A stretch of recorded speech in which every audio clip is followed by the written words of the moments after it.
difícil mantenerse al día con lo que está pasando para, digamos, sopesar las cosas que son reales versus las cosas que de alguna manera la prensa le parecen la prioridad y que de alguna manera está informando a la gente. Por eso nos pareció muy importante realizar este simposio. Ustedes ven, el simposio es uno de los jueves de ASIM. Usualmente el tercer jueves de cada mes el capítulo organiza el simposio sobre algunos temas de infectología, usualmente con temas de casos clínicos, pero en esta ocasión nos pareció muy importante hablar de la CIMI e informar en la medida de lo posible mucho mejor de lo que hace la prensa. Esta es parte de nuestra temática. Vamos a empezar con la introducción y la propagación, una breve historia del Zika. Vamos a hablar de la virología, vamos a hablar del papel de los vectores. Tenemos invitado al doctor Diego García, que está en camino del Ministerio de Salud para que nos cuente la situación en Colombia. En ese momento vamos a pasar a un pequeño refrigerio y volvemos para hablar de, digamos, que los temas más duros de alguna manera de Zika, que es lo que tiene que ver con microcefalia y con Guillain-Barré. Muchísimas gracias a ustedes por aceptar esta invitación de la Asociación Colombiana de Infectología, y antes de empezar vamos a dar agradecimiento a los patrocinadores que han hecho esta reunión y las siguientes reuniones de los jueves de ASIM posible: a Procaps, a Merck Sharp & Dohme, a Pfizer y por supuesto a ustedes que nos acompañan esta noche. Para empezar con el tema, voy a presentar al doctor Enrique Gutiérrez Saravia. El doctor Gutiérrez Saravia es médico de la Universidad Nacional y se desempeñó durante mucho tiempo como jefe de infectología y pediatría pediátrica del Hospital Militar Central. Actualmente es presidente del capítulo andino del UPIPE y ha sido una de las figuras líderes en la pediatría y la infectología de la Asociación Colombiana de Infectología. Profesor Gutiérrez Saravia, bienvenido y muchas gracias por acompañarnos.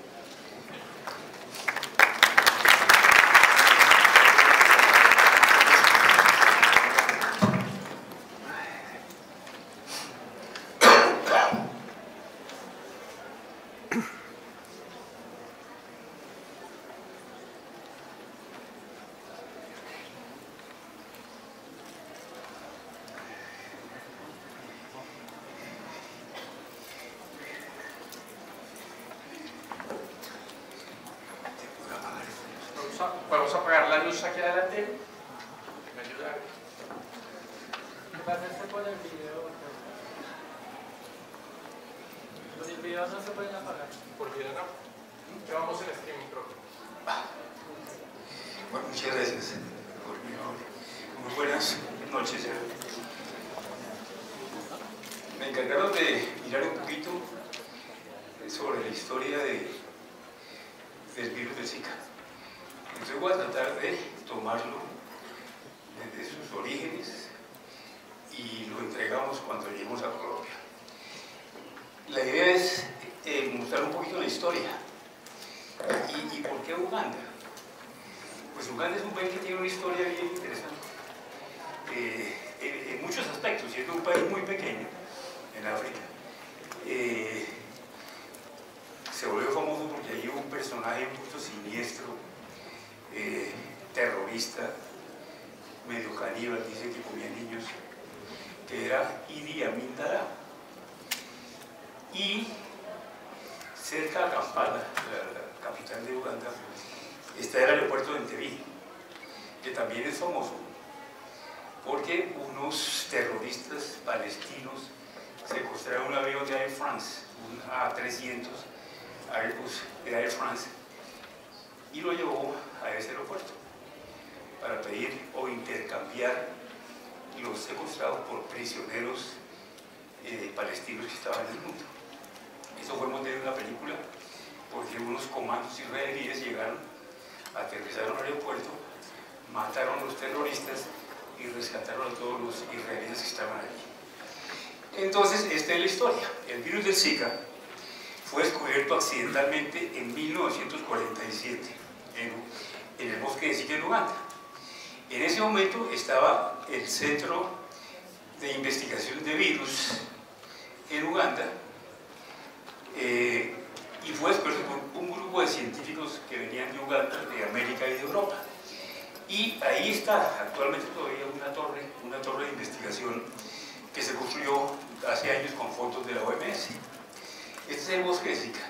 Muchos ugandeses ni siquiera saben dónde queda, pero está al lado derecho de la vía a Entebbe, a 23 kilómetros de la capital, de Kampala, y justo al lado derecho de la vía está un pequeño bosque, un pequeñito bosque de 25 hectáreas, lo promocionan para turismo y safari, y eso quiere decir exuberancia. Zika quiere decir exuberancia porque es un bosque, realmente parece que es muy hermoso.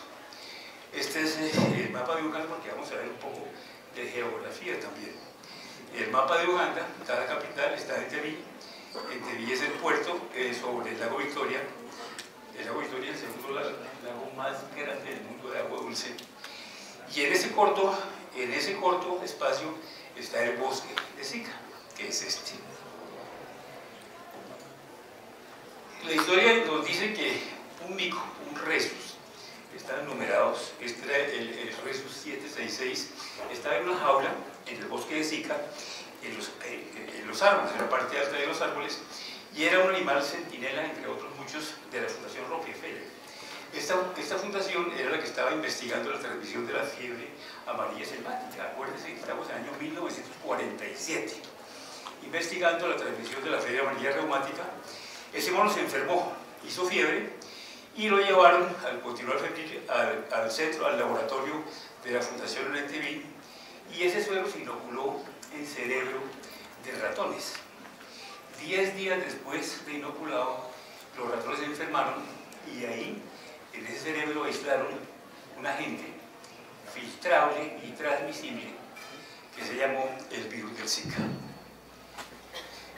Este virus, por años, como muchos virus en África, vivía en los animales, en los micos, quizás en los murciélagos, otros animales, y se consideraba un virus tranquilo, inocuo, en comparación con sus primos hermanos, como la fiebre amarilla, el dengue, el virus del Nilo Occidental, la encefalitis japonesa. Todos estos son primos hermanos del virus del Zika.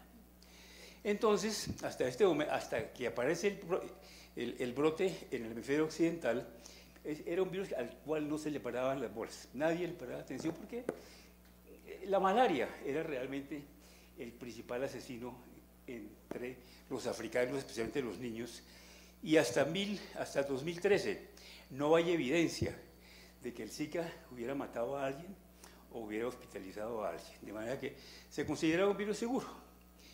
Y esta es más o menos la distribución conocida del virus del Zika hasta el 2007. Aquí está la primera vez que sale de África, ya lo veremos. En amarillo están los sitios donde hay aislamiento serológico en los humanos, en rojo el aislamiento del virus en los humanos y en verde el aislamiento del virus en los mosquitos. Esta fue la distribución del chikungunya. Y miren ustedes qué curioso que la distribución de este virus siguió paso a paso la historia del chikungunya. Vean ustedes aquí, en rojo es el Zika, en verde el chikungunya, vean ustedes, calcadito, fue siguiendo hasta 2015, siguiendo la trayectoria que hizo el virus del Zika. De 1947, años 77-78 en Pakistán, Malasia, Indonesia, y luego la primera vez que sale de África, la isla de Yap, posteriormente la Polinesia Francesa, y llega al Brasil. Esta es las islas de Yap, primera vez que sale el virus de allí, 185 casos sospechosos, 49 confirmados, 77%, 73 de los residentes mayores de 5 años mostraron evidencia serológica de infección reciente por el virus Zika. Y esto se prolongó 13 semanas y fue la primera vez que estuvo por fuera de Asia. Aquí están todas las islas del Océano Pacífico. Y las muestro porque aquí está Yap, que acabamos de ver, pero eso fue en el 2007. Entre 2013 y 2014, vean ustedes cómo se difundió en las islas Cook, Nueva Caledonia, Vanuatu, y finalmente llegan a la Polinesia Francesa, donde se produce el brote más gigantesco de Zika hasta ese momento. Fueron 10.000 casos sospechosos, muchos se confirmaron, y aquí empieza el problema. Es casi que una premonición de lo que iba a pasar en Brasil.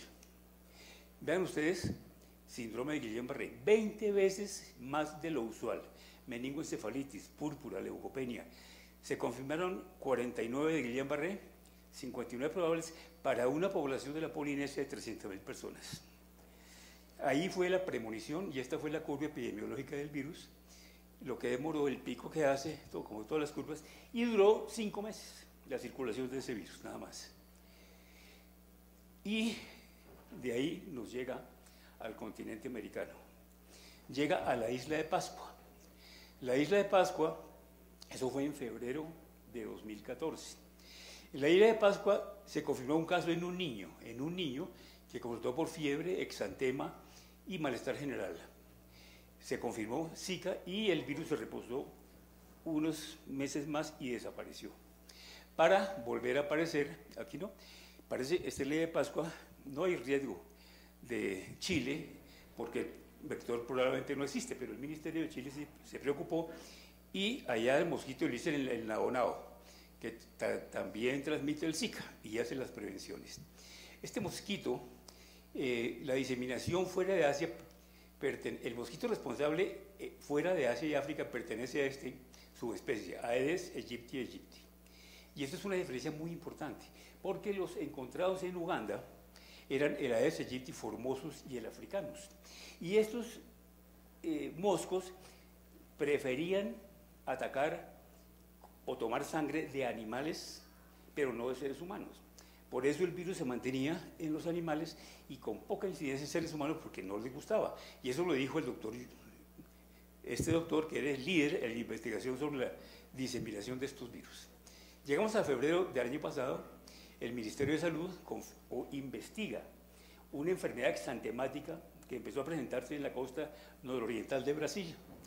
Investigaron varios virus, obviamente no había en ese momento algo para Zika, y encontraron 55 positivos para dengue. Dengue es el principal diagnóstico diferencial con el virus del Zika.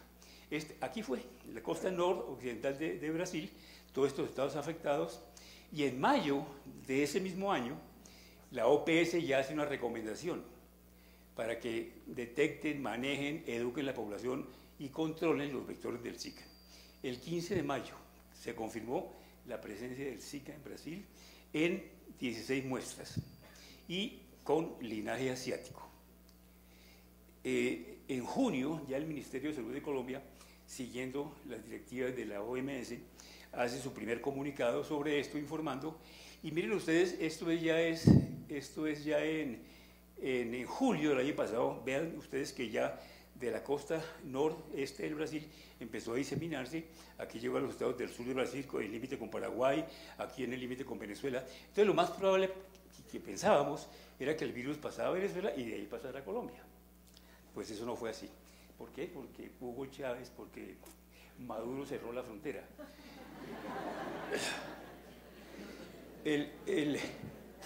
En julio de 2015, 76 casos con síndrome neurológico, el 55% Guillain-Barré, y la mayoría tenía síntomas consistentes con Zika. Vean ustedes para esta fecha, que ya estamos en septiembre, cómo sigue avanzando el virus. Y en octubre ya el Ministerio de Salud de Colombia confirma la presencia del virus Zika en Colombia. Parece que entró por Cartagena en un turista que venía de Brasil y se habían confirmado hasta ese momento 9 casos. A diciembre, 18 estados del Brasil confirmaron la presencia y ya para diciembre comienzos, miren ustedes la diseminación del virus. Y en enero de este año, el mes pasado, ya estaba prácticamente en todos los países, 24 países del continente americano y en las islas del Caribe. Es impresionante. Quizás Canadá y Chile se salven pero ya está en 24 territorios. Estos brotes recientes en muchas partes del mundo demuestran el potencial de este virus, de este arborvirus, para propagarse en los territorios donde hay los vectores. Esto es el último dato, realmente esto es de hace 3 o 2 días, de Colombia, donde se estima más de 25.000 casos, de ellos 3.177 mujeres embarazadas. Brasil, 1,5 millones de casos, ya llegó a Bolivia, Perú, que no había habido, ya hay en Bolivia, y prácticamente todos los países del continente americano, incluso Argentina y Chile. Obviamente son importados, casos importados. La más afectada, Cúcuta, norte de Santander, Huila, Cundinamarca, etc. El Instituto Nacional de Salud confirma muertes en Colombia por virus del Zika. Y les repito que antes de haber llegado al continente americano, no había sido reportada ninguna muerte en toda la historia del virus Zika. Y en Colombia se presentaron estos casos asociados a Guillain-Barré y se estima que debe haber entre 80 y 100.000 casos hasta septiembre. Acuérdense que de cada 4 infectados por Zika, solamente 1 es sintomático y 3 son asintomáticos. Y esto complica muchísimo las cosas, especialmente si pensamos en mujeres embarazadas. En Colombia se estima que se presentaban, o se han presentado, alrededor de 150 casos de microcefalia al año, y esto se ha aumentado. A octubre de 2015, esto fue en Brasil, vean ustedes, 141 casos en menos de un año, eso era absurdo. En este momento van más de 3.000 casos de microcefalia en Brasil, y se confirmó la presencia del genoma del virus en tejidos, en sangre, de un recién nacido que murió con microcefalia. Y estos hallazgos fueron confirmados por el CDC de Atlanta, y un reciente estudio de Fiocruz confirmó por histoquímica la presencia del virus en la placenta de los niños afectados. Esto fue a diciembre de 2015, ven ustedes, la incidencia de microcefalia en el norte del Brasil, casos 100 por 100.000 habitantes, dependiendo de eso, pero miren ustedes, eso fue en diciembre, y miren ustedes en enero de este año, cómo se ha extendido por todo Brasil. Estos punticos chiquitos hablan de una incidencia de 0,1 a 1 por 100.000, pero en la medida que avanzan hasta 88 por 100.000, y esta es la situación hasta enero de este año.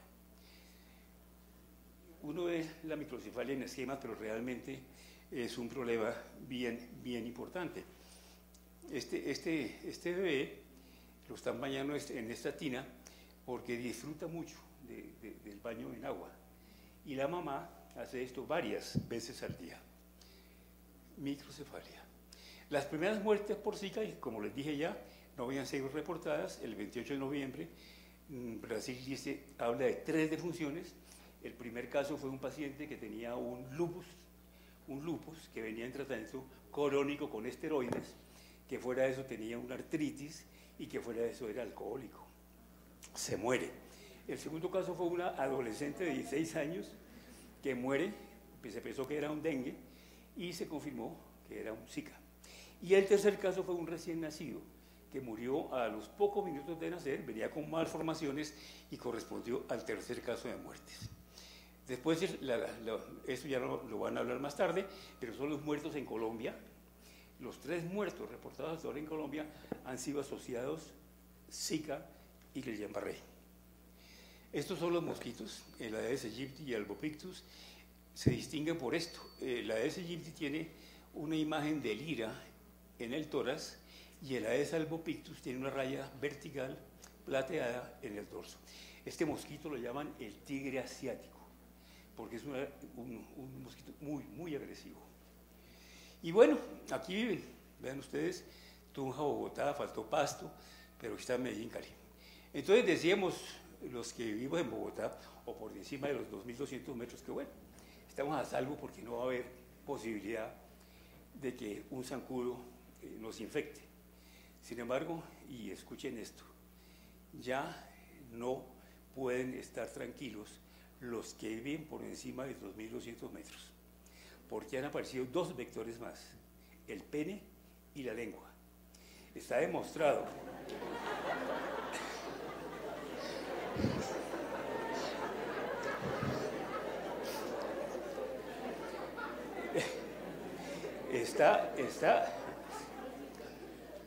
Está demostrado la transmisión sexual del virus a través del semen, confirmado.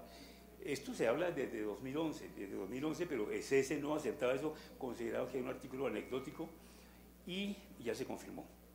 Se ha demostrado que hay hematospermia, demostrar la presencia en el semen y también recientemente la presencia del virus en saliva y en leche materna. De manera que no se confíen tanto porque están viendo Bogotá. Y con esto termino y muchas gracias por su atención.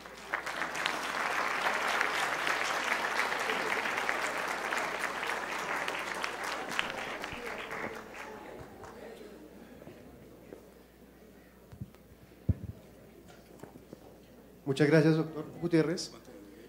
Yo creo que ha sido una interesante conferencia en la cual de una u otra forma aprendemos geografía de una forma ilustrativa, y lo cual nos recuerda que la medicina geográfica y la medicina del viajero es un punto muy importante de la medicina, en parte de la infectología, que olvidamos y que solamente en estos momentos aprendemos historia, aprendemos de geografía, lo cual a los médicos a veces se nos olvida y cobra bastante importancia en cada uno de estos casos. El siguiente expositor es el doctor Jaime Castellanos. El doctor Jaime tiene un doctorado en virología. Él actualmente es el director del Laboratorio de Virología de la Universidad del Bosque y también es profesor de la Universidad Nacional. Él nos hablará de los aspectos que tienen que ver con el virus específicamente y creo que también será igual de enriquecedora que la del doctor Gutiérrez. Bienvenido, doctor. Gracias. Gracias.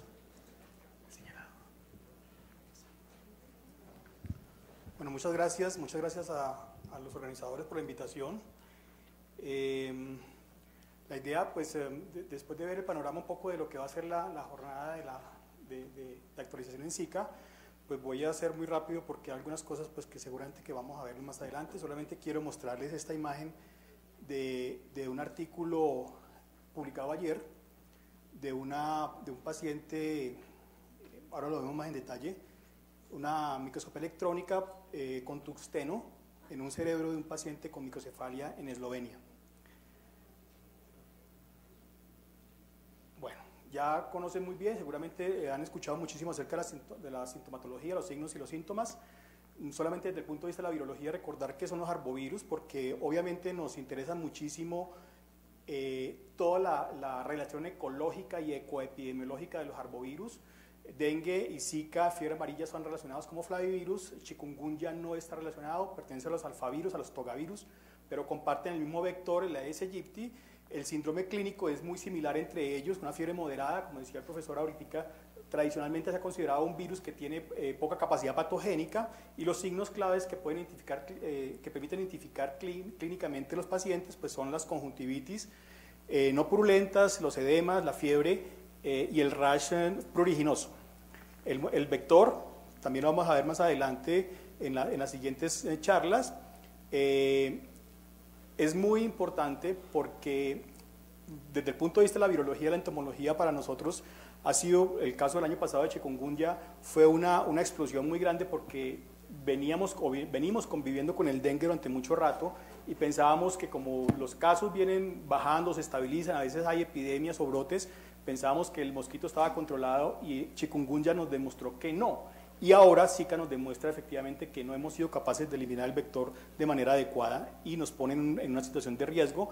Lo más importante desde el punto de vista práctico con esto, y que creo que tiene que ver con lo que decía Jorge ahora, de la información que debemos entregarle a los pacientes, a las amas de casa, al público en general, son algunas condiciones que pueden favorecer la erradicación del mosquito y la transmisión de estos virus. Lo primero es que las hembras son las que transmiten la infección, porque ellas se alimentan de sangre para poder hacer la ovoposición correctamente, y pican fundamentalmente en un periodo de 5 a 7 de la mañana y 4 a 7 de la tarde. Durante el resto del día están escondidos debajo de las mesas, en los closets, que es donde hay que fumigar. Y en este momento, donde ocurre la mayor tasa de picaduras, pues debe protegerse las personas para evitar la transmisión. Son mosquitos que son de hábitos domésticos o peridomésticos, que usan agua limpia, es importantísimo, y en esto está fundamentalmente centrado el asunto de la erradicación del vector, porque en nuestras poblaciones, sobre todo en las más calurosas, donde no hay acueducto, disposición de agua correcta y acueducto limpio, agua limpia, entonces el agua se almacena en tanques, en albercas, en canecas, y esos son los sitios preferidos para que los mosquitos pongan sus huevos. Y el otro dato muy interesante, como lo conocen ustedes también, es que pues, es transmisor de otros virus como chikungunya, dengue, West Nile y otros arbovirus. Esto ya lo mostrábamos ahorita. El primer caso en América fue en Isla de Pascua, en Chile, y luego pasó a Brasil. No está muy claro efectivamente cómo llegó de Isla de Pascua, si llegó por el Mundial de Fútbol de 2014. Los flavivirus son un grupo muy grande de virus. La estructura en general, desde el punto de vista de la morfología, son virus que son de RNA, con una envoltura de lípidos, una RNA de aproximadamente 11.000 nucleótidos, con una envoltura de lípidos y unas proteínas en la superficie insertadas en su bicapa de lípidos, y una estructura muy compleja desde el punto de vista bioquímico y molecular, que los hace muy eficientes para hacer la replicación en diferentes tipos de células.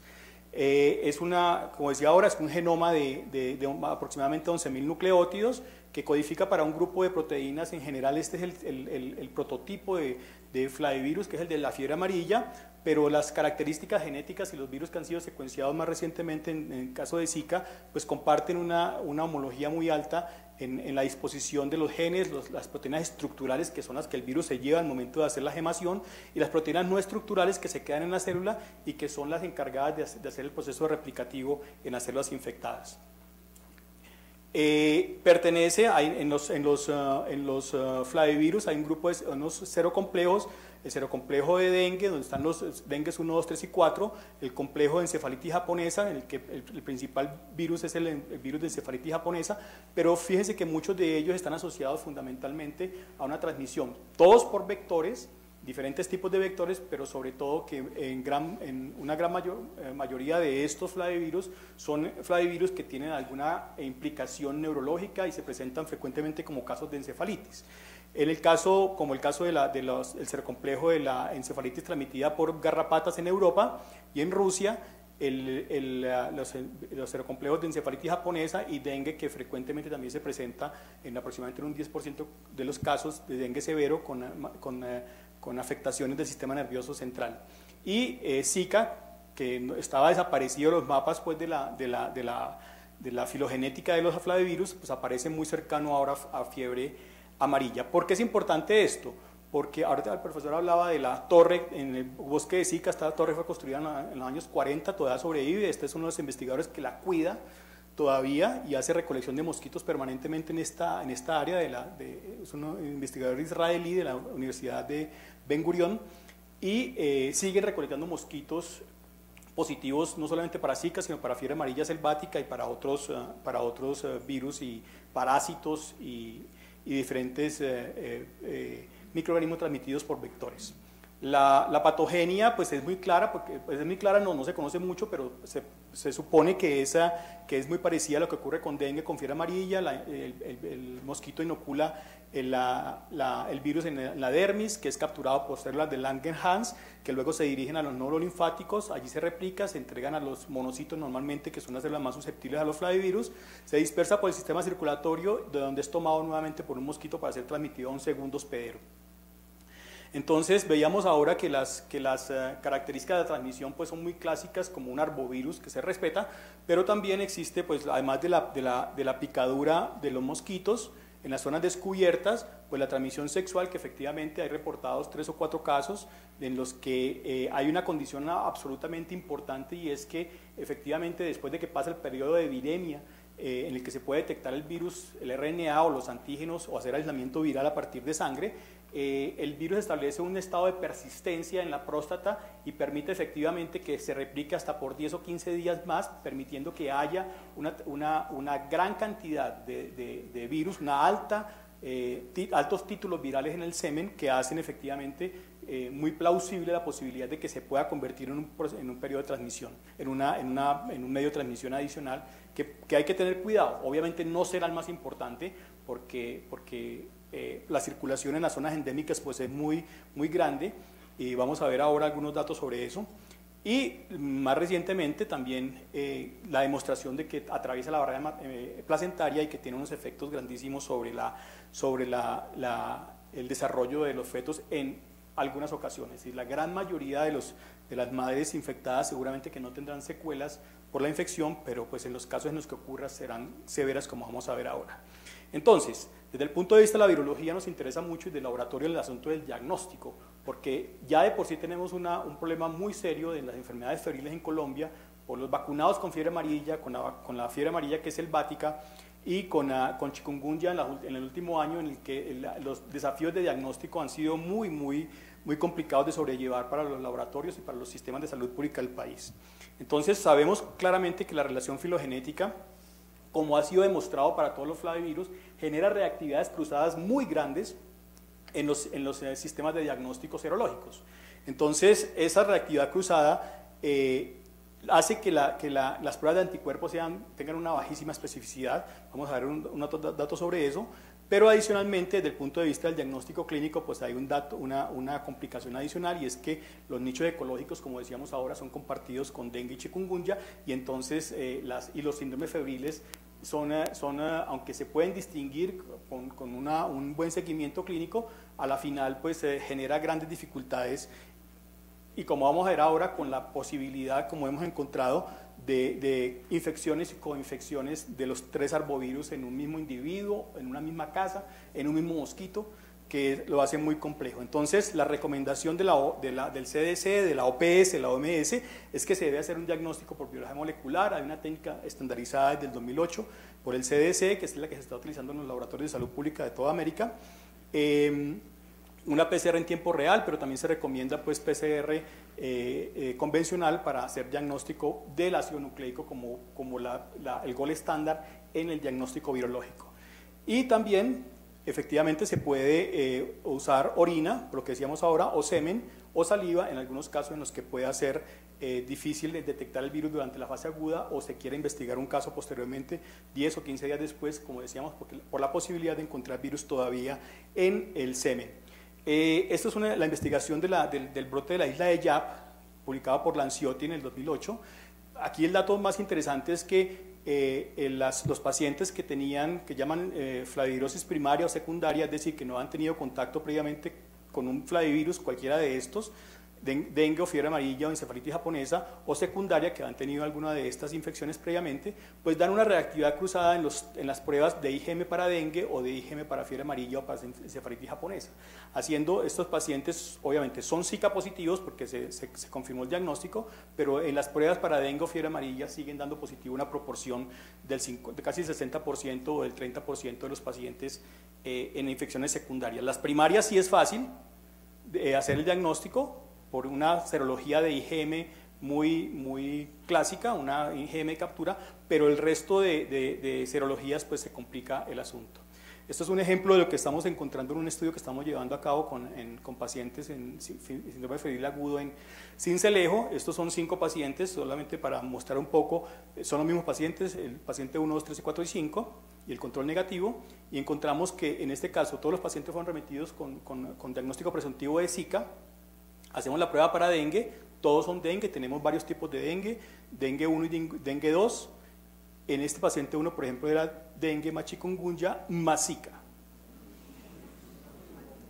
O este paciente, el número 4, que es chikungunya más Zika, más dengue, y el 5, que es Zika y dengue. Entonces, realmente la situación es muy compleja desde el punto de vista del diagnóstico y hace presumible que la cosa se pueda seguir complicando. Obviamente como decíamos, comparte, chikungunya pasó el brote, ya todo el mundo está tranquilo con esa noticia. Las secuelas articulares son gigantescas y la carga al sistema de salud es muy aberrante en este momento con todos los pacientes que tienen manifestaciones tardías por chikungunya, pero en este caso pues lo que vemos es que existe todavía una transmisión activa de chikungunya que puede estar complicando los casos de estos pacientes.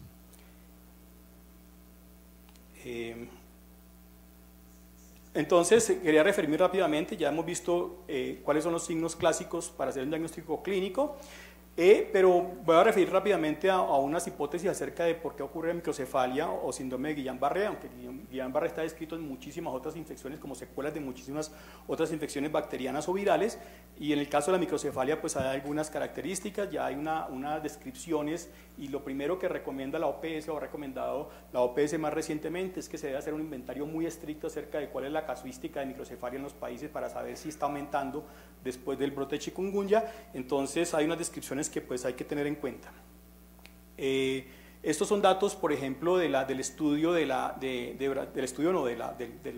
misión de la OPS que estuvo en Brasil investigando los casos de microcefalia, en los que se detectó efectivamente hay unos casos, en el caso de Pernambuco, 4 casos de microcefalia tradicionalmente por año, y en el 2015 casi 600 casos de microcefalia, ahí es donde se comienzan a ver las alertas alrededor de esto, y en el caso de Recife también una situación similar que realmente pues fue lo que movió a la OPS y después a la OMS a plantear la alerta internacional alrededor de esto, porque hasta ese momento, el 1 de diciembre del 2014, pues se decía que había una asociación altamente probable entre la infección por Zika y la preinfección por chikungunya. Estos son los casos de Recife investigados en esa misión, con los tags en los niños. La mayor parte de los niños llegan hasta el final, y los partos son casi siempre vaginales sin ningún problema.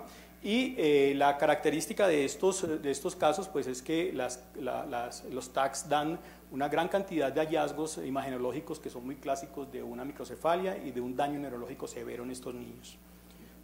La mayor parte de estos niños son niños que permanecen vivos durante mucho tiempo, pero otros, un gran número también mueren antes del parto. Este es un caso reportado ayer, es un artículo del New England Journal of Medicine se fue publicado ayer, de un caso de una mujer de Eslovenia que estuvo en Brasil, estaba embarazada, adquirió Zika, hay antecedentes del rash y de toda la enfermedad clínica, y posteriormente cuando estuvo en su país, en Eslovenia, se infectó en la semana 12-13, y después cuando regresó a Eslovenia en la semana 20-24 no tenía hallazgos imagenológicos, pero después a la semana 30 comenzaron a verse los hallazgos imagenológicos muy severos por la ecografía, y se decidió pues hacer la interrupción terapéutica del embarazo, y la investigación pues de las características histológicas, histopatológicas es muy grande, una gran cantidad de hallazgos en los ventrículos, unos hallazgos por ejemplo en el hipocampo y en el tálamo, un hemisferio completamente bien formado en esta parte interna, y el otro hemisferio completamente ausente algunas de las estructuras, sin circunvoluciones en la corteza, con una gran cantidad de hallazgos y calcificaciones tanto en el cerebro, esta es la ecografía, como en la placenta. Es decir, hay una gran cantidad de hallazgos que han favorecido esto, pues que han podido entenderse desde el punto de vista de la descripción muy exhaustiva que hicieron de este caso, y ver después porque esta interrupción del embarazo fue a la semana 32, pero decíamos que la infección ocurrió en la semana 13 de la madre, y el virus entonces instauró una persistencia desde la semana 13 hasta la 32 cuando se encuentra, porque lo que se detecta aquí es antígeno viral asociado a procesos de neurodegeneración en amarillo, y el antígeno viral marcado con anticuerpos fluorescentes en verde.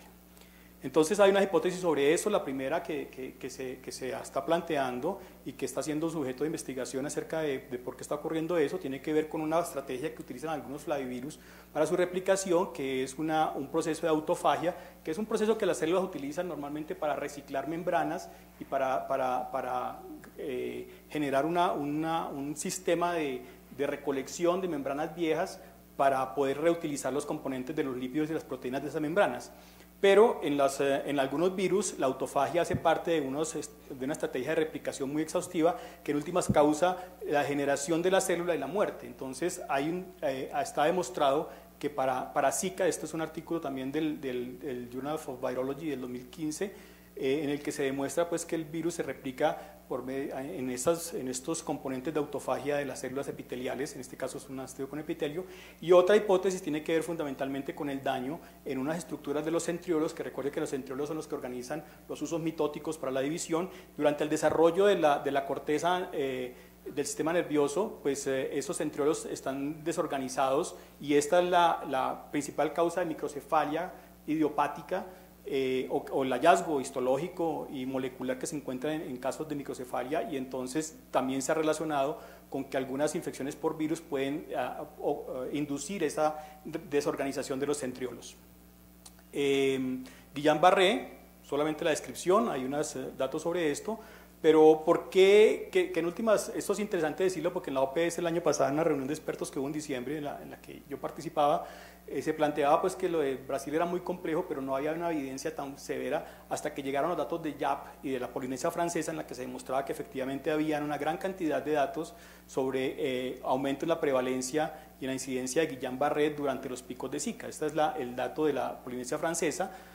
Recuerde que la Polinesia está en varias islas muy importantes, Tahití y otras islas francesas, y se pudo hacer un estudio de los pacientes que presentaban Guillain-Barré durante el pico de Zika, y este caso es de los casos de Nueva Caledonia, en el cuando apareció el Zika aumentó también en una proporción de 18 veces el número de casos de Guillain-Barré. Entonces realmente, como les decía, lo más importante en todo esto es también dejar algunas información muy clara a los padres de familia, a la comunidad en general, también para poder matizar la información que se entrega desde los medios de comunicación de una manera tan a veces cerrada, y insistir pues obviamente en el asunto de la eliminación del vector, manteniendo los patios limpios. En eso el proceso pues de participación comunitaria, de vigilar los patios, de voltear los inservibles, de eliminar las llantas, de llenar las materas con tierra para evitar el depósito de huevos de los mosquitos, usar ropa de manga larga y repelente, una recomendación sobre todo para las mujeres que en edad fértil que piensan embarazarse. La recomendación del ministerio de aplazarse el gustico mientras pasa la epidemia es una recomendación que es plausible, es adecuada, porque efectivamente en zonas en las que estamos viendo que la transmisión es muy intensa y hay un dato más complejo todavía, es que efectivamente el 80% de los pacientes son asintomáticos, de los infectados son asintomáticos, pero son individuos que están transmitiendo el virus a una persona que sí puede ser dar un cuadro sintomático, o a una mujer. Posponer el embarazo hasta que haya pasado la epidemia, eso puede sonar a chiste, pero es una recomendación que es válida, es valiosa y hay que insistir en eso. Al contrario, deberíamos bajar el tono a la burla alrededor de esta recomendación. Y las mujeres embarazadas, abstenerse de visitar las zonas de transmisión. Está demostrado que las secuelas mayores en los casos de Brasil están relacionados fundamentalmente con infección durante el primer trimestre de embarazo, pero también eso ocurre más o menos en el 50% de los casos, el Zika les ocurrió a las mujeres durante el primer trimestre, pero también el 20% de los casos se presentaron cuando la infección clínica por Zika ocurrió durante el segundo trimestre, o sea que realmente es una recomendación que hay que tener muy clara. No hay reproducción de mosquitos en Bogotá, pero eso no significa que no haya Zika, porque ya nos dijeron por qué. Muchas gracias.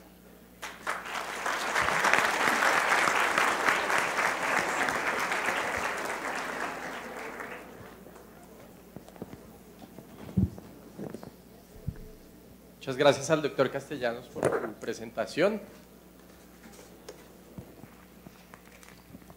No se salgan al baño porque tenemos lleno completo y si se van después no hay silla. Como ustedes ven, el tema es bastante complejo y para hablar de los zancudos, como la profesora misma dice, invitamos a la doctora Ligia Moncada. La doctora Ligia Moncada es nuestra profesora de entomología y es profesora titular del Departamento de Salud Pública de la Universidad Nacional, y durante mucho tiempo ha mantenido colonias de muchos de estos zancudos, donde hemos aprendido a conocerlos. Muchas gracias, profesora, por la compañía. Vamos a hacer la sesión de preguntas en la segunda parte, después de que terminemos todas las sesiones de charlas. Entonces les recomiendo que a la medida que vayan generando sus preguntas, las vayan teniendo ahí para hacer la sesión de preguntas al final. Gracias.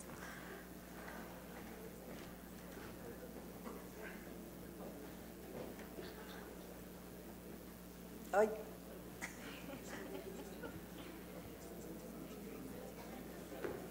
¿Acá? Este es el señalador. Este.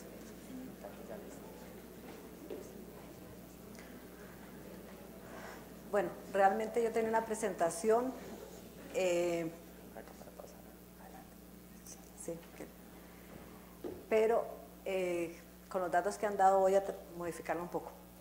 Aquí con la anterior y con esta diapositiva lo que quiero mostrarles es que los zancudos, yo prefiero decirles zancudos, y voy a tomarme el atrevimiento, mosquitos viene de una traducción mal de la palabra gnats. que en inglés se traduce mosquito, y mosquitos son cualquier mosco chiquito, desde la Drosophila melanogaster hasta los ejenes. Entonces, la palabra zancudo es una palabra que es criolla, que quiere decir un animal de patas largas. Entonces, es mejor utilizar la palabra zancudo, que es más específica. Bueno, aquí, para aclararles un poquito, estos son los estadios acuáticos. Y el estadio adulto, que es el terrestre, ya ustedes vieron que es el único la única que chupa sangre es la hembra para madurar sus huevos. Ya ustedes les mostraron, se oyen en zonas tropicales, y aquí empiezan las cosas que yo les voy a contar, que no son tan así.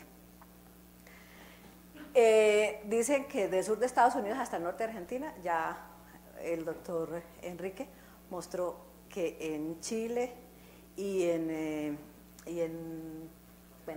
Canadá hay casos que son importados. Bueno, eso lo vamos a ver ahorita más adelante. En Colombia decimos que de 0 a 2.200 metros sobre el nivel del mar. Aquí es donde empiezo yo a estar un poco en desacuerdo. Es cierto que nosotros el régimen de temperatura nos lo da la altura sobre el nivel del mar, pero no es el único factor que nos da la temperatura. Para que el zancudo sobreviva, se necesita no solamente la temperatura, sino otros factores, y lo que lo hace importante es especialmente la temperatura. Les doy un caso muy, muy cercano a mí. El sitio donde yo nací se llama Pamplona, norte de Santander, muy cercano a Cúcuta. Está por debajo de los 2.600 metros sobre el nivel del mar, 2.400 exactamente. Debería ser un poco, siguiendo esa línea, debería ser un poco más caliente que Bogotá. Y resulta que es más frío que Bogotá. ¿Por qué? Porque está rodeado de páramos y le llega la influencia de los dos páramos. Total, es más frío que Bogotá. O sea, que decirte que 2.200 metros sobre el nivel del mar, pues sí, es una cota, pero esa cota hay que mirarla con un poco de tranquilidad. Esto que habita principalmente en áreas urbanas, en criaderos domiciliarios. Sí, habita principalmente en áreas urbanas, pero, como dijo bien el doctor Enrique, ese zancudo fue traído con los esclavos. Entonces, como iban a atravesar el mar, ellos traían agua dulce almacenada en canecas. Es ahí, con esa agua dulce almacenada en canecas, trajeron los Edes. Esos Edes, pues llegaron inicialmente muy cercano al domicilio humano, pero por estudios que han hecho precisamente el doctor Víctor Olano de la Universidad del Bosque, se está viendo que el Edes se está yendo otra vez hacia la parte rural. Y eso nos cambia un poco el panorama de cuáles son los criaderos reales del Aedes aegypti en Colombia. Aquí está el estudio en el cual nos basamos todos para decir que el Aedes aegypti se cría a 2.200 metros sobre el nivel del mar. Aquí en la introducción lo que dicen es que el Aedes aegypti ha ido subiendo, que antes que los primeros registros se presentaban, por ejemplo, en Oiva, Santander, a 1.400 metros sobre el nivel del mar, pero ya hay unos estudios, no sé si aquí alcanzó a llegar, que está en Fusagasugá, que es más o menos a 1.780 metros sobre el nivel del mar, y ahí ya dice que está, mire, ahí está Fusagasugá, que queda a 1.728 metros sobre el nivel del mar y a 45 kilómetros solamente de Bogotá. Entonces, aquí vienen mis datos. Popayán, que hace poco registró una epidemia de dengue, perdón, mejor dicho, les voy a mezclar casos de dengue con Zika de golpe y chikungunya, pero porque me estoy refiriendo al vector, ¿cierto? Entonces, si hay dengue es porque está el vector. Entonces, si está el vector es porque existe la posibilidad. Entonces, ¡ay! Me pasé. Bueno, Popayán está a 1.760 metros sobre el nivel del mar. No ha cambiado nada con respecto a la altura de Fusagasugá. Y entonces viene lo que les estaba comentando. ¿Qué tiene Popayán que haga que solamente hasta el año pasado se presentaron unos casos de dengue? Ahí viene el cuento. Hay otros factores climáticos que están favoreciendo para que la temperatura sea más baja, no realmente el nivel del mar. Bueno, con respecto a los criaderos, entonces, como lo dijo el doctor Jaime, muy bien, son criaderos domiciliarios. Ahorita les voy a mostrar una tabla también tomada de un pantallazo de unos artículos. Entonces, sí, son los criaderos, los tanques, tanto los tanques bajos como los tanques elevados, los inservibles, las llantas, etc. Aquí tenemos un mosquito, un zancudo saliendo, un albopictus saliendo de su cáscara. Ahí está la tabla. Es un pantallazo de un trabajo hecho en la India. Entonces ustedes ven que realmente nosotros poco buscamos completamente dónde están. Ven ustedes que hay tanques, hay canecas, hay tubos, hay baldes, hay platos de plantas donde ponen las plantas, floreros, y sobre todo quiero que ustedes miren una cosa, comederos de animales, y quiero que miren otra cosa especialmente, huecos de árboles, y quiero que miren otra cosa muy especialmente, tanques sépticos. O sea que, con el perdón de los antiguos expositores, no es de aguas limpias. En Colombia no lo estamos buscando en todas las aguas que pueden estar.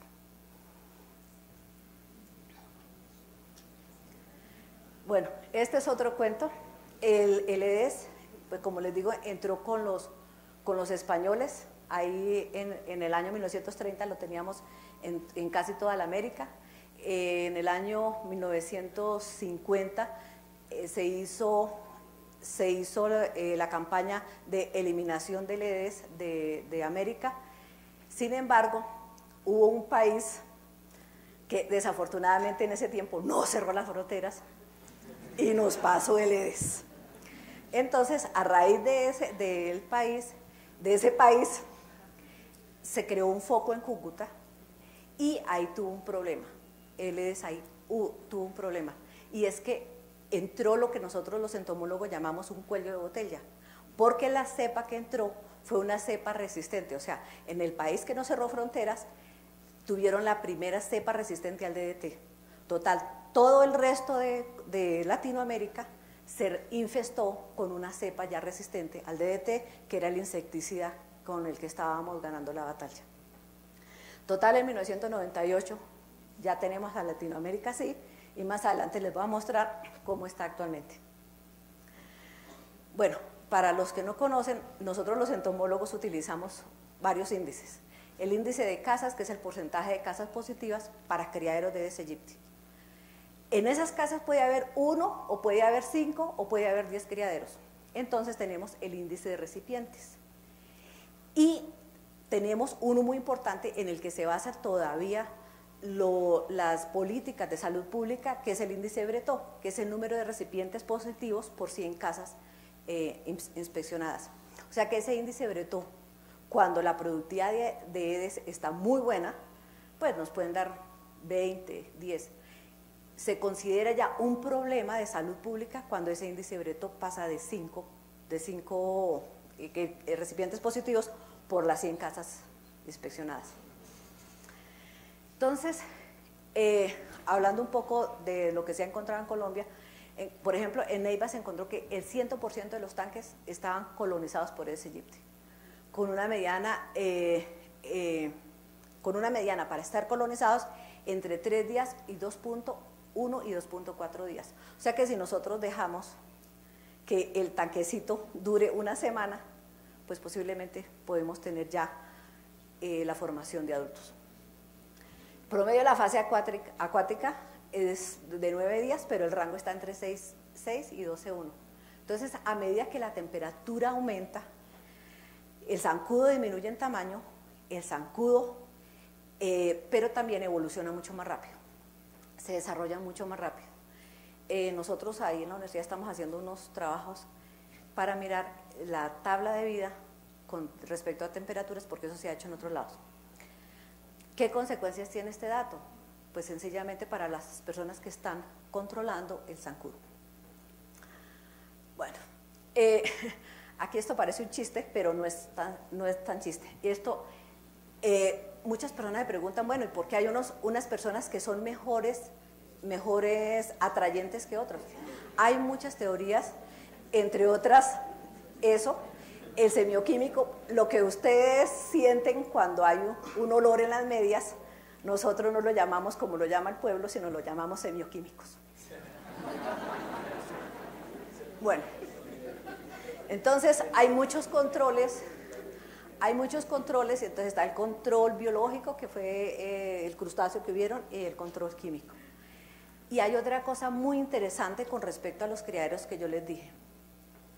En Cali, creo que se me olvidó poner el pantallazo del artículo, en Cali fue el primer sitio donde se describió que los criaderos no estaban en aguas limpias, que los criaderos eran los sumideros, los sumideros.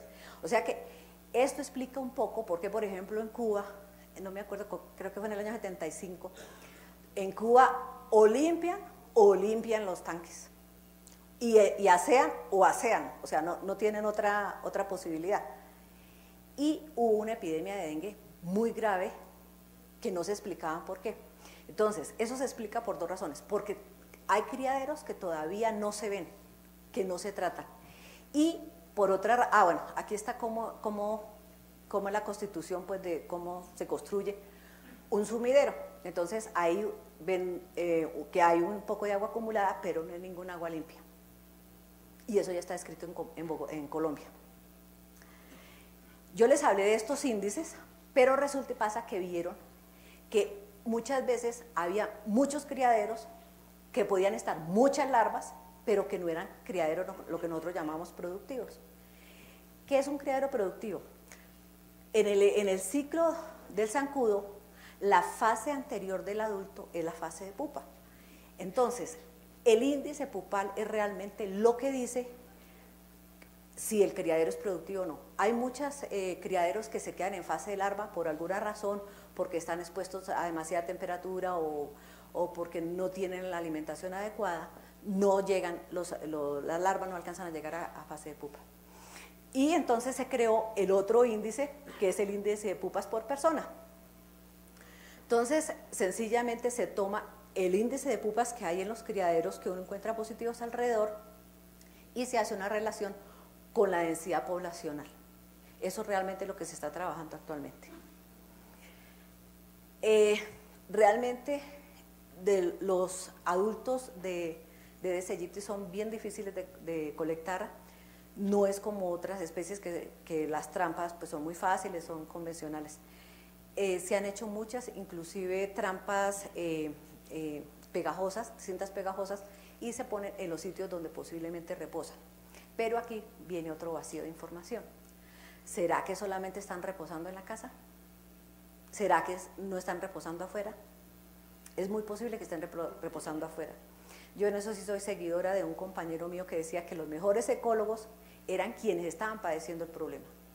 Y uno habla con la gente y dice, no, es que mire, yo vivo al frente de un matorral y en ese matorral uno mueve así y salen los zancudos. Pues toca ir a mirar al matorral. Lo otro que estaban diciendo a propósito de adultos, el adulto de Aedes aegypti no vuela muy largo. En un estudio que nosotros hicimos en Leticia, lo máximo que encontramos era que volaban 300 metros, o sea, 3 cuadras. Eso quiere decir que realmente los desplazamientos muchas veces se los estamos haciendo los humanos. Y eso lo voy a concatenar más adelante con un datico que les tengo. Entonces, aquí está como está Colombia ahora con Aedes aegypti. Desafortunadamente, pues eso, digamos, donde hay Aedes aegypti en un departamento, pues ahí lo ponen todo, ¿no? Así en... ¡Ay! Bueno, perdón. Ahí así en Tunja, así en Tunja no haya, pues ahí lo ponían, pero bueno. Entonces, este es el datico que les tengo. Nosotros estamos haciendo promedios de temperatura y quiero que vean. En Popayán, por ejemplo, tenemos temperatura máxima promedio 24 y 36.2 y temperatura mínima promedio 11.9 a 14. Y compárenlo con Bogotá, que nosotros estamos haciendo medidas diarias, donde tenemos temperaturas internas, hemos tenido temperaturas promedio de 21.4. Un día estuvimos a 26 grados centígrados. Entonces, pues, ¿sí? Le queda a uno la inquietud. Ya ciudades más calientes como Cúcuta, donde está el problema del Zika actualmente, pues las temperaturas sí son muy altas, y Yopal, pues ni se diga.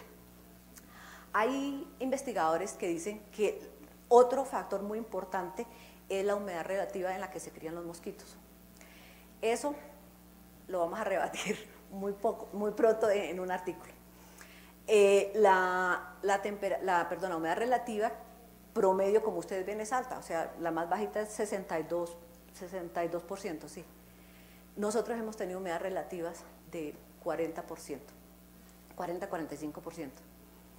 Entonces, esto es para decirles que ya inclusive en el CDC, ellos sí asimilan los nuevos criaderos. Lo otro que les quiero decir es que los estadios inmaduros demoran en desarrollarse 7 a 8 días y la longevidad del adulto puede ser de 3 semanas. Bueno, pues aquí les va el chisme. En el trabajo que estamos haciendo en la universidad hicimos un trabajo piloto. Nosotros tenemos la cepa Rockefeller, que es una cepa, aclaro, es una cepa de colonia que ha estado en el laboratorio por muchos años, pero nos puede dar un indicativo de lo que pudiera pasar.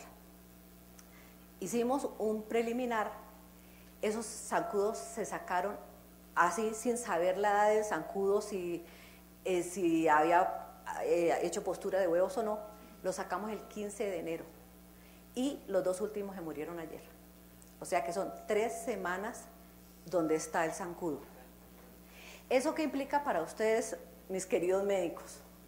Eso implica que si un zancudo se viene en el bus, en los plátanos, en el avión, en el carro de ustedes cuando fueron a pasear, si ese zancudo está infectado, ese zancudo puede hacer una infección acá en Bogotá. O sea que no es raro que a ustedes les lleguen pacientes que juren que no han viajado. Puede ser cierto. Lo otro importante de lo que les he dicho es que la actividad de picadura, como dijo el doctor Jaime, puede empezar en las horas de la mañana, pero su mayor pico de actividad es más o menos entre las 10 y las 12 del día y entre las 4 y las 6 de la tarde. Y normalmente la gente, ¿dónde está a esas horas? En el trabajo o en el estudio. Entonces, es posible que la infección la haya adquirido no en la casa, sino en el sitio de trabajo o en el sitio de estudio, por lo cual hay que tener mucho más cuidado en colegios, en empresas, en parques, etcétera, para hacer el control vectorial. Y aquí les tengo un datico. A mí siempre me llamó la atención que por qué razón de golpe el dengue hacía esos brotes epidémicos. Yo alguna vez llegué a pensar que era que había un reservorio animal, que era zoonótico. Y me acabo de encontrar este artículo de la India, donde ustedes, donde ustedes pueden ver, por ejemplo, en el número 4, que como en el zancudo hay transmisión transovárica del virus del dengue, de los serotipos. Ustedes pueden ver en el número 4, por ejemplo, que está transmitiéndole a su progenie todos los 4 serotipos.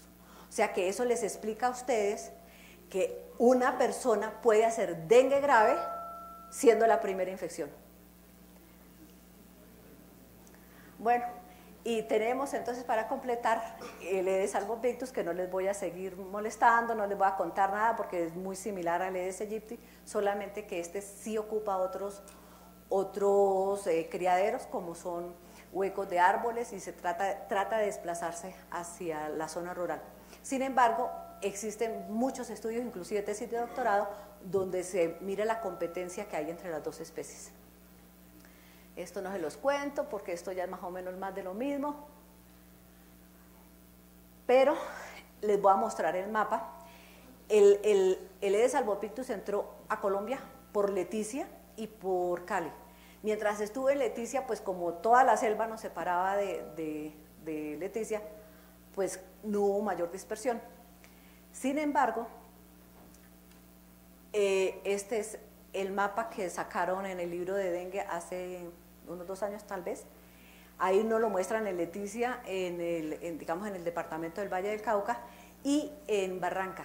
Pero resulta que aquí les faltó un pequeñito dato, por ejemplo está en Medellín y está en otras pequeñas ciudades alrededor del Valle del Magdalena. O sea que de Barranca es muy posible que se nos pase a Bucaramanga y de Bucaramanga a Cúcuta es un pasito. Entonces ese es el panorama que nos espera. El Aedes albopictus, aunque no es, parece, en lo que he leído, parece que no es tan buen vector como el Aedes albopictus, de todas maneras es vector. Y eso era todo.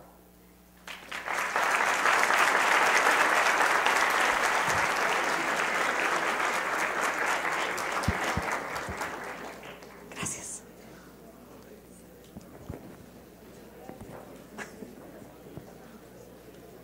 Bueno, muchas gracias, profe, por la conferencia. Creo que toca temas que difícilmente aprendemos, leemos o entendemos muchos de nosotros. El siguiente conferencista es el doctor Diego García. El doctor Diego es médico pediatra, asesor. Actualmente está trabajando como viceministro de Salud. Es el subdirector de la sección de enfermedades transmisibles. Y nos va a hablar especialmente de la situación nacional que tenemos y cuál ha sido su impacto y cuáles cosas desde el nivel central se pueden desarrollar. Bienvenido.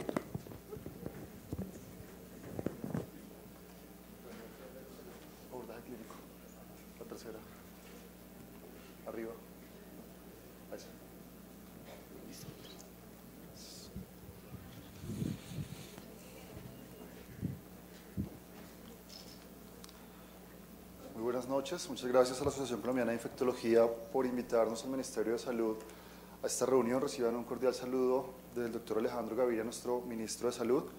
Para nosotros realmente ha sido un tema bastante importante que hemos tocado en los últimos meses, por decirlo así.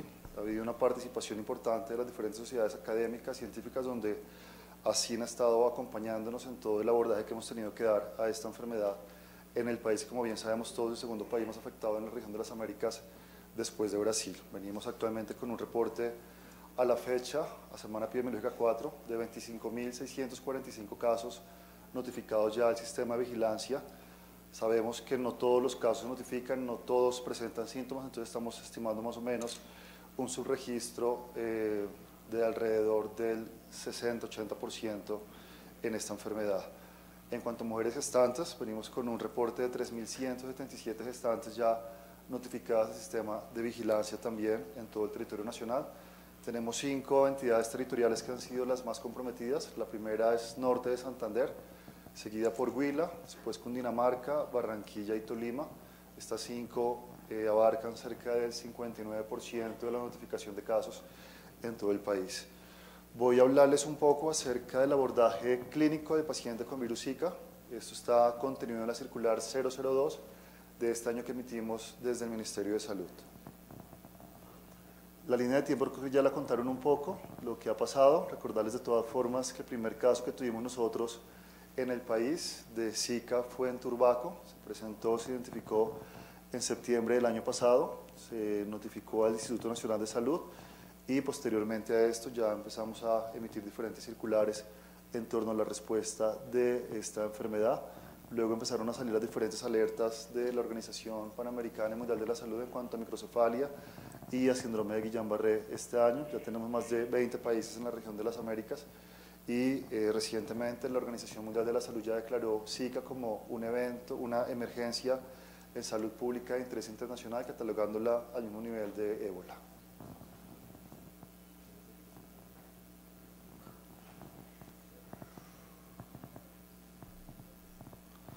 En cuanto a las manifestaciones clínicas, simplemente recordar algo que creo que ya han mencionado. Hay 4 síntomas característicos que son los más importantes. Es un brote, que es un brote generalizado, puntiforme, fiebre que generalmente es una fiebre no muy alta, autolimitada, se resuelve espontáneamente, ojos rojos sin secreción, hablamos de una conjuntivitis seca, no purulenta, y dolor en las articulaciones que es mucho menor que el presentado con chikungunya. Como ya mencionaron también anteriormente, solamente 1 de cada 5 personas infectadas va a presentar sintomatología de Zika, o sea, hay 4 de cada 5 van a acusar con una infección silente. Estas manifestaciones clínicas, según la OPS, pueden durar de 2 a 7 días y incluyen lo que ya les mencioné anteriormente. Se han descrito adicionalmente complicaciones neurológicas, autoinmunes y anomalías congénitas, aunque son bastante poco frecuentes. Estamos estimando para el país tener cerca de 600 casos de microcefalia en el país en lo que dure la epidemia, que es aproximadamente el lapso de un año. Y en cuanto a síndromes de Guillain-Barré, estamos esperando un número un poco más elevado, cerca de 1000 casos de síndrome de Guillain-Barré tener en el país. Los grupos de riesgo que hemos definido en Colombia y se han definido internacionalmente son los menores de un año, las mujeres en edad de gestación, los adultos de 65 años y más de edad y aquellas personas con otras comorbilidades.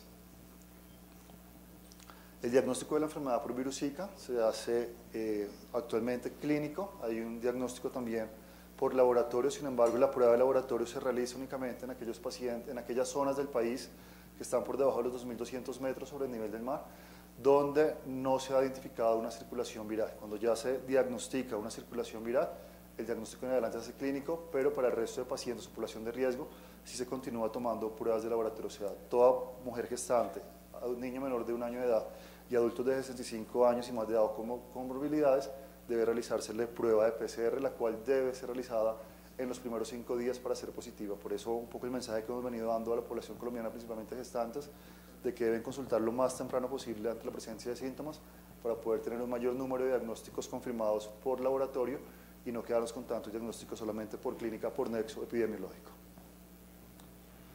En cuanto a los principales diagnósticos diferenciales, dengue va a ser un diagnóstico diferencial siempre, sin embargo, pues tiene mucho más compromisos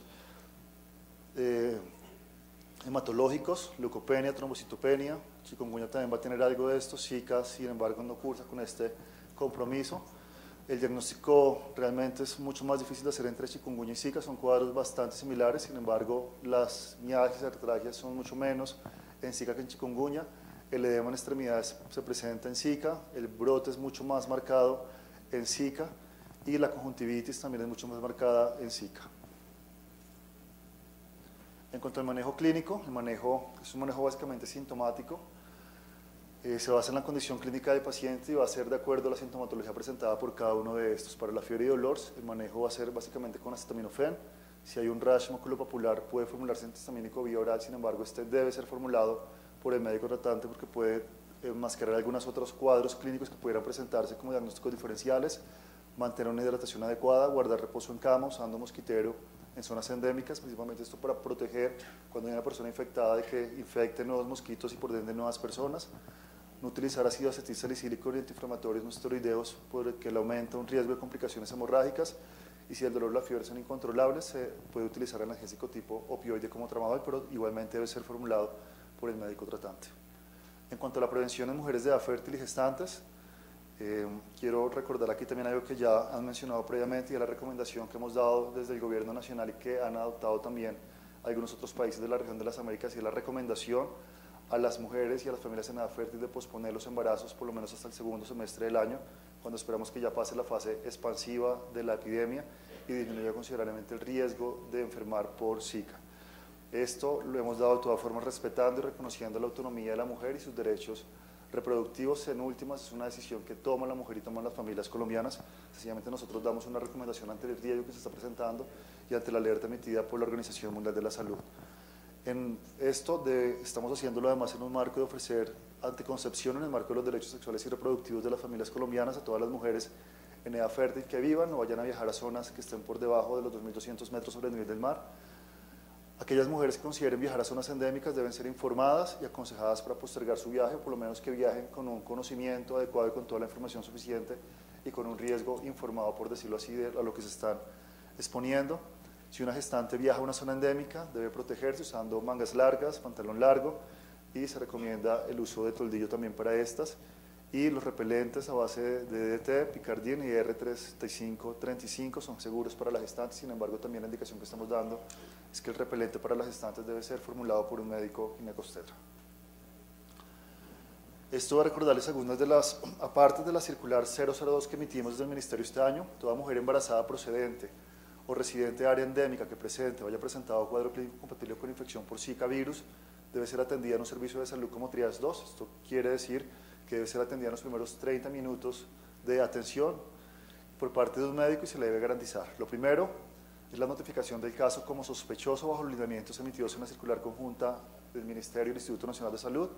Debe realizársela a toda gestante independientemente del momento en que llegue de su embarazo, toma de muestra del laboratorio para PCR según lineamientos del instituto. En todo caso confirmado sospechoso de infección por Zika virus, se debe clasificar el embarazo como de alto riesgo y en estos casos se debe garantizar la realización de seguimiento ecográfico estricto para detectar la previsible aparición de microcefalia y otras alteraciones congénitas. Recuerden que hay que dar el embarazo clasificado como de alto riesgo. Esto implica que en adelante los controles prenatales deben ser realizados por médico especialista ginecobstetra. En todos los casos sospechosos, confirmados o no por laboratorio en el primer y segundo trimestre del embarazo, cuando es el riesgo más alto de complicaciones como microcefalia, se debe realizar una primera ecografía temprana, una segunda ecografía entre la semana 11 a 14, una tercera ecografía a la semana 20 y a partir de este momento cada 3 a 4 semanas hasta el momento en que se determine algún indicio de microcefalia y en caso de presentarse microcefalia o alguna anomalía congénita, el seguimiento ecográfico dependerá del manejo que instaure el médico ginecobstetra tratante. Recordemos que de todas formas hay una opción que es la interrupción voluntaria del embarazo que no debe estar relacionada con Zika sino con malformaciones congénitas y eso está contemplado en la Corte Constitucional ya. Recuerden que una de las tres causales o directrices de la Corte Constitucional para permitir la interrupción voluntaria del embarazo es alguna afectación que comprometa la salud mental de las madres, pero debe ser también una decisión individual de la paciente que converse con su médico tratante y tomen una decisión. Aquí también prima la autonomía de la mujer. En todos los casos sospechosos, confirmados o no por laboratorio en el tercer trimestre del embarazo, el seguimiento ecográfico podrá realizarse cada 4 semanas, dado que el riesgo de presentar microcefalia en este trimestre disminuye considerablemente. En todas las gestantes confirmadas o sospechosas de infección por Zika virus podrá realizarse la toma de muestra de líquido amniótico entre la semana 16 a 20 de gestación para la realización de PCR confirmatoria en el embrión feto, la cual quedará supeditada al criterio médico al hacer una evaluación particular de cada caso. Esto fue revisado conjuntamente con la Federación Colombiana de Obstetricia y Ginecología. A partir de la semana 16 de gestación es un muy buen momento para realizar un procedimiento bastante seguro en unas muy buenas manos. Se debe también garantizar atención y orientación psicosocial a todas estas pacientes. O sea, realmente con la información que hemos estado dando, muchas de las mujeres gestantes que tienen sospecha o infección confirmatoria por Zika han estado con un estrés bastante alto de qué pudiera estar pasando a sus bebés. Por eso es importante ofrecer esta orientación psicosocial a todas las pacientes. Y todos los recién nacidos hijos de estas madres deben ser valorados integralmente por un equipo médico conformado por neonatólogo pediatra, neuropediatra e infectólogo pediatra. Hasta el momento, en cuanto a microcefalia, es importante mencionarles también que no tenemos actualmente ningún caso descrito de microcefalia por Zika. La semana pasada anunciamos un caso de una mujer procedente de Cartagena, que en Bogotá se le realizó una interrupción voluntaria del embarazo a las 32 semanas de gestación. Sin embargo, era un feto que venía con múltiples malformaciones y esto está en estudio, pero hasta el momento no hay casos de microcefalia asociados a Zika confirmados en el país confirmados. En cuanto a Zika, síndrome neurológico, tenemos reportados, notificados al sistema de vigilancia a la fecha en lo que va corrido del año, cerca de 97 casos de síndrome de Guillain-Barré que tienen algún antecedente clínico de sospecha de infección por Zika en algún momento, o sea, presentaron un brote o fiebre. Sin embargo, recordemos que en Guillain-Barré casi que un 80% de los casos quedan sin un diagnóstico claro, sencillamente hay un antecedente de una infección viral o bacteriana, pero nunca tenemos una certeza de qué pasó en eso, entonces tenemos que ser muy cuidadosos en el diagnóstico para que no todos los síndromes de Guillain-Barré en adelante vayan a quedar catalogados como Zika. Tenemos anualmente en el país cerca de 450 casos al año cuando revisamos los RIPS de los últimos 6 años, es el promedio que hemos venido teniendo año a año, o sea, es decir, esperamos tener en el país cerca de 40 casos de Guillain-Barré mensualmente. En lo que va corrido este tiempo llevamos 97, deberíamos de llevar 60 más o menos porque llevamos un mes y medio. Eso nos muestra que sí, desde que arrancó el conteo desde la segunda semana, termina 2 semanas antes de terminar el año pasado, el periodo epidemiológico 2015, lo cual nos habla de que sí hay un aumento más o menos del 66% de síndrome de Guillain-Barré en el país, lo cual contrasta un poco con microcefalia, que no hemos encontrado en ningún caso y lo que más está describiendo Brasil hasta el momento. Entonces nosotros realmente estamos con una casuística un poco más para el lado de Polinesia Francesa, donde sí se describió un incremento considerable de síndrome de Guillain-Barré, pero no hubo descripción de microcefalia en la Polinesia.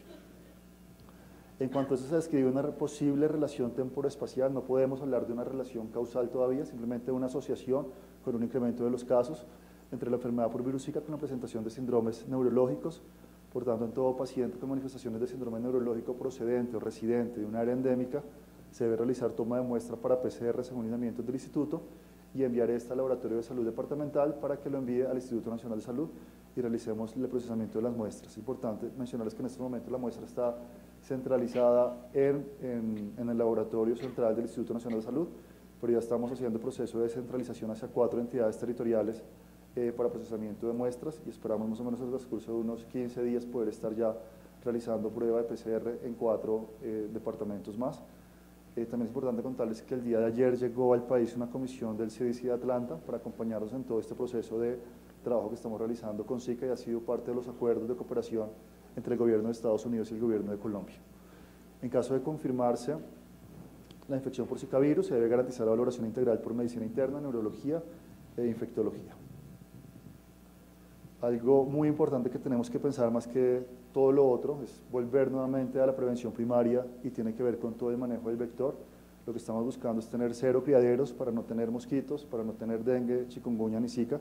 Entonces es importante volver, creo que a la base de todo el trabajo que es la prevención, la promoción, y tenemos que dar una mirada a todas las casas. Los principales criaderos están en las casas, debemos de combatir lavando y manteniendo limpio todas las pilas o tanques de agua, tener además tapados los tanques de almacenamiento de agua, lavar y revisar constantemente las canaletas también de las casas, sobre todo en tierra caliente, rellenar y mantener bajo techo las llantas en desuso, tapar los recipientes con agua, eliminar la basura acumulada en patios y áreas al aire libre, utilizar repelentes en las áreas del cuerpo que queden descubiertas. Aquí es importante recordar la recomendación de ropa, manga larga, pantalón largo, en tierra caliente, y en aquellas áreas expuestas utilizar repelentes, botar agua acumulada, cambiar frecuentemente el agua de los bebederos de animales y floreros, y el uso de mosquiteros o toldillos en las camas, sobre todo cuando hay un paciente enfermo, para evitar que infecte nuevos mosquitos, igualmente en los lugares donde duermen los niños, que son la población con un mayor riesgo. Muchas gracias.